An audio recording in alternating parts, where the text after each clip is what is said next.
Fancy garment and kids mall, Ayesha Nagar police station के सामने, हजार खोली, मालेगांव।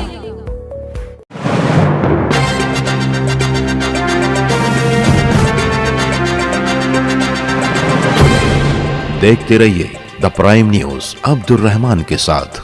कल रात 9:25 के आसपास कुछ लोगों ने समकसेर के साकिन उबैद शमशुद्दीन पर सिविल हॉस्पिटल में दौरान इलाज कोयता, स्टिक और दूसरी चीजों से जानलेवा हमला कर दिया, जिसका CCTV फुटेज भी सामने आ रहा है, जिसमें साफ देखा जा सकता है कि जख्मी नौजवान को ड्रेसिंग रूम में ड्रेसिंग की गरज से ले जाया जाता है। ड्रेसिंग रूम के बाहर कुछ नौजवान टहलते नजर आते हैं। कुछ देर बाद नौजवानों का एक ग्रुप हथियार लेकर हॉस्पिटल में आता है और ड्रेसिंग रूम में दाखिल होकर हमला कर देता है। साथ ही जख्मी नौजवान को खींचकर ड्रेसिंग रूम से बाहर निकाला जाता है। इस दौरान मेडिकल स्टाफ दहशत ज़दा होकर कमरे से बदहवास भागता दिखाई देता है। कुछ मिनटों में हॉस्पिटल का सिक्योरिटी दस्ता भी वहां पहुंचता है और हमलावर लोगों पर लाठियां बरसाने लगता है। हमला करने वाले खौफजदा होकर वहां से भाग जाते हैं। जख्मी नौजवान को आगे की तिब्बी इलाज के लिए धूलिया भेज दिया गया है। फिल्मी अंदाज में हमला करने वाले लोगों की हरकत से लोगों में दहशत दिखाई दे रही है।